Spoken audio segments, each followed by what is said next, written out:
Hi guys, just some quick directions this morning. I don't have any teaching to give to you, but I did want to kind of talk you through what you were doing today. So your I can statement stays the same. I can read a poem silently, then read out loud, and finally begin to think through each part. However, today the poem that you're reading silently and then out loud is going to be one that you're writing, which I'm very excited about. So your task for today is to write one of those villanelle poems. These are one of the harder ones to write, and I know that that may seem kind of backwards to some of you, um, but it's a good place to start because it's going to push your thinking, right? It's going to push you to be a poet, and from here, really, they're only going to get easier. Okay, so this is what your task looks like. If you want to delete this, like these lines, you absolutely can. I put them there just so that you could remember what each poem or what each stanza should look like, right? So a stanza is a paragraph of poetry. These stanzas have 3 lines each with a 4 line at the end. I also put a little note to remember your ABA rhyme pattern. Going back to the teaching part that I want to talk you through real quick.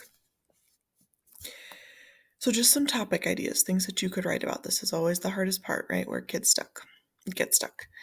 You could write about school. Maybe you want to write about a certain class that you either like or dislike. Maybe you want to write about the school day, about walking through the hallways or taking the bus in the morning. You want to write like about a specific part. Maybe you want to talk about lunch or recess.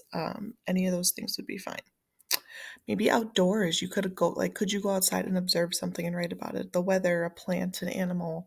I put down here the seasons, so I think that kind of goes along with the outdoors, right? Could you write about the seasons changing right now and the weather changing? That's typically a popular one. Sports, either the sports that you play or the sports that you watch on TV. Could you write about your favorite sports team or the sports team that you play on? Could you write about a sport you wish you played? Anything like that? Family or friends, like if you have a family member or a good friend you want to write about, or a time that you did something together. That's typically a popular one too. Um,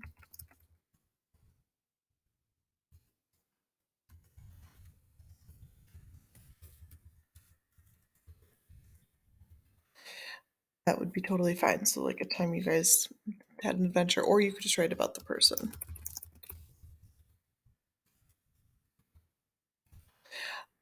A problem so that you're having or the world's having. So, you could write about coronavirus, you could write about um, a personal problem that you're having with either being quarantined or with school being canceled, or maybe it's just that you're feeling pretty anxious, or you're feeling sad, or maybe you're feeling happy. Maybe it's a happy thing. You could write about like those emotions um, that you're feeling. Seasons we talked about, and then a hobby that you have. So if you wanted to talk about like a puzzle you're building or playing yard games in the backyard with family, all of that, totally fine. These guys also are just ideas. You do not have to use them. I just wanted to put them there so that you guys had a couple of places to start. And then lastly, just a couple of notes. Your poem does not have to be abstract and hard to read. I really want to stress this. Like, honestly, it should make sense. I should read your poem and understand what you're talking about, right? So it doesn't have to be like leave your reader guessing. It can be very straightforward. Your poem should follow the ABA rhyme scheme. So line 1 and line 3 rhyme. Looking back here, line 1 and line 3 are rhyming. Okay, line 1, line 3 are rhyming. Also, guys, just do your best with that. If you are really trying hard, you can't figure out, it doesn't make sense, that's okay. Just try your best with that.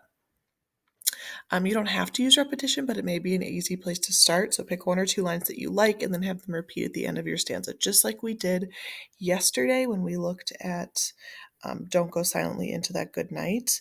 Right, like he picked those 2 lines and he had them alternate between the stanzas. So you don't have to do that, but it could just be an easy place for you to start because that takes care of 1, 2, 3, 4, 5, 6, 7 lines in your 19-line poem. So you don't have to use it, but you can if you'd like. And lastly, guys, do your best. Okay, I am not going to grade these um, based on like, did they follow every single structure and does every single word rhyme? And is it the best poem I've ever read? I'm not, it's not, I'm grading this on, they tried really hard to make sure that um, they got the content down.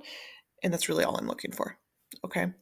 So again, especially with the rhyming piece, like if you I would rather it make sense than it have a perfect rhyme scheme. I want you to try the rhyme scheme, but if you're trying to, write about a tree and you can't find a word that rhymes with it that makes sense, use a word that makes sense. That is more important to me.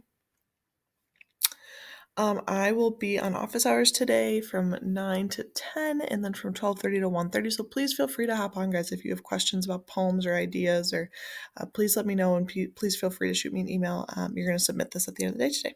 Have a lovely day.